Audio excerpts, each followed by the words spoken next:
ایک ماں کبھی نہیں ہار سکتی۔ ایک ماں اپنے بچوں کے لیے وہ سب کچھ کرتی ہے جو اس نے کبھی سپنے بھی نہیں سوچا۔ اگر باپ چھت ہوتا ہے نا گھر کی، تو ماں بنیاد ہوتی ہے اس گھر کی، کیونکہ ماں کی بنیادیں اتنی مضبوط ہوتی ہیں کہ اس کے بچے ادھر سے ادھر نہ ہو جائے۔ وہ اپنے بچوں کے لیے ہر ایک وہ قدم اٹھاتی ہے جس میں ان سب کی بھلائی ہو۔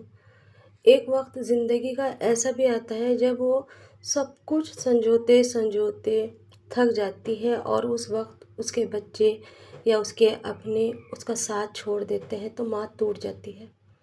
اس وقت اس ماں کو اپنی وہ قربانیاں یاد آتی ہیں جو اس نے جوانی میں ان کے لیے کی ہوتی ہے۔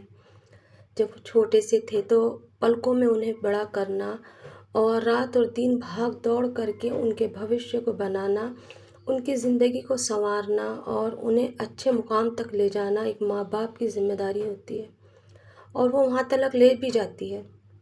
وہ پوری کوشش کرتی ہے اپنی زندگی کو ان کے پیچھے لگانے میں، دوڑ دھوپ، دن کی دھوپ رات کی اندھیرا، ہر چیز سے وہ لڑتی ہے صرف اور صرف اپنے بچوں کو اس کے مقام تک پہنچانے کے لیے۔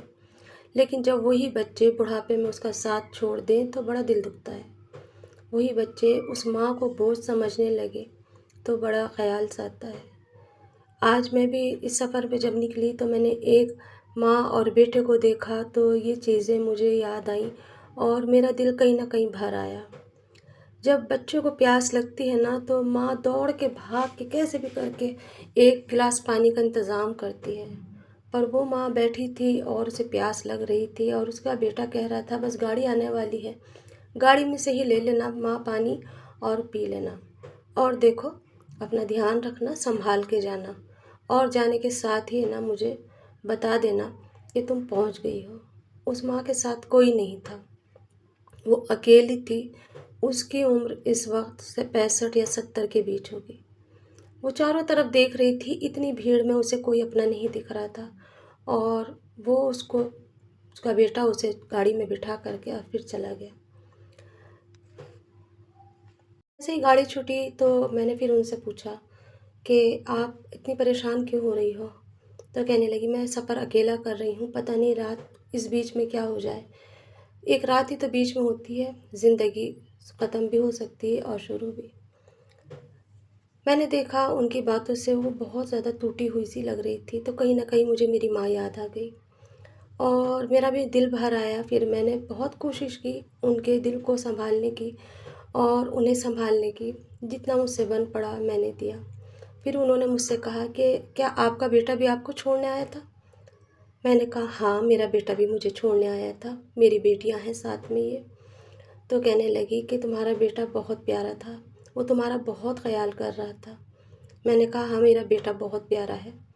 شاید وہ اس سفر میں میرے جرنی کو جاننا چاہ رہی تھی، یا پھر یہ سوچ رہی تھی کہ آخر ہم 2-3 جن اس طرح سے اکیلے اتنا بڑا سفر کیسے کر رہے ہیں۔ ایک ماں کا اسٹرگل ہی تو ہے جو اپنے بچوں کے لیے کہاں سے کہاں جاتی ہے اور کہاں سے کہاں آتی ہے۔ اس نے مجھ سے پوچھا آپ کا بیٹا آپ کے ساتھ کیوں نہیں آیا؟ تو میں نے کہا میرا بیٹے کی جاب ہے نا، اس لیے وہ وہاں رک گیا ہے اور میں یہاں آ گئی ہوں، مطلب میں اپنے گھر جا رہی ہوں۔ اور بہت ساری باتیں ہوئیں، پھر اس کا اکیلے پن کا مجھے احساس ہوا کہ اس وقت وہ کتنی اکیلی ہے، کتنی ٹوٹی ہوئی ہے، لیکن بس کہتے ہیں نا اوپر والا جس کو چاہے ساتھ دے دیتا ہے۔ ہمارا راستہ سفر اس عورت کے ساتھ اتنے آرام سے کٹ گیا کہ پتہ ہی نہیں چلا۔ میں نے ان کا خیال رکھا، کھانے کے لیے ہر چیز کے لیے میں پوچھتی چلی گئی اور وہ مجھے بتاتی چلی گئی۔ اس طرح سے میرا سفر بھی آسان ہوا اور اس کا بھی سفر آسان ہو گیا، اپنی منزل تک وہ بھی پہنچ گئی اور میں بھی اپنے گھر تلک آ گئی۔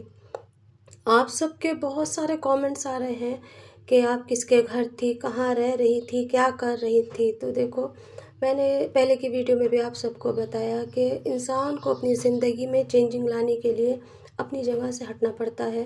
کچھ دن کے لیے میں اپنے گھر سے ہٹی تھی کیونکہ میں بھی ایک ہی زندگی جیتے جیتے پریشان ہو گئی تھی، دماغ میرا کام نہیں کر رہا تھا، اور ایک ہی کام مجھے رات اور دن کرنا رہتا ہے۔ بچوں کی بھی ذمہ داری ہے، اکیلی مدر ہونے کی وجہ سے نا سب کچھ مینیج کرنا پڑتا ہے۔ ہسبینڈ ہے خیریت سے، اللہ پاک انہیں میری بھی عمر لگا دے، لیکن ابھی وہ ہمیں پالنے کے لیے باہر رہتے ہیں، تو بچوں کو پالنے کے لیے مجھے یہاں سب کچھ کرنا پڑتا ہے۔ سنگل مدر کہتے ہیں نا کہ سنگل مدر جو ہوتی ہے نا، تو وہ ماں اور باپ کا دونوں کا فرض ادا کرتی ہے۔ آج اس سفر میں اپنے بچوں کی ماں کم اور باپ زیادہ بنی ہوں، کیونکہ مجھے اپنے بچوں کی ہر چیز کی دھیان رکھنا ہے، ہر ایک چیز کا خیال رکھنا ہے۔ یہاں مجھے میرے ہسبینڈ کی بہت یاد آتی ہے، کیونکہ اس وقت ہسبینڈ جب ساتھ ہوتے ہیں نا تو عورت بالکل بے فکر ہو کے سو جاتی ہے، اور میں سفر میں بالکل نہیں سوتی، کیونکہ مجھے میری بچوں کا خیال رہتا ہے۔ دنیا کے اندر بہت اچھے لوگ بھی ہیں تو بہت برے بھی ہوتے ہیں، لیکن سفر میں الحمدللہ اللہ کا شکر احسان ہے، میں نے جتنی بھی بار سفر کرا ہے مجھے پوری فیملی ملی ہے، اور اللہ میرا سفر آسان کر دیتا ہے۔ پتہ نہیں کس طرح سے، بس میں سفر سے پہلے، نکلنے سے پہلے اپنے لیے 2 رکعت نماز صراط الحاجات اسی نیت سے پڑھتی ہوں، اور یہی سوچتی ہوں کہ اللہ تعالیٰ میرا سفر آسان کر دے، اور اللہ میرا سفر آسان کر دیتا ہے۔ ممبئی میں گھوم پھر کے خوب مستی موج کر کے اب ہم آ رہے ہیں، اپنے گھر جانے کی تیاری ہماری پوری ہو چکی تھی، اور یہ میرا سفر ماشاءاللہ بہت اچھا گزرا۔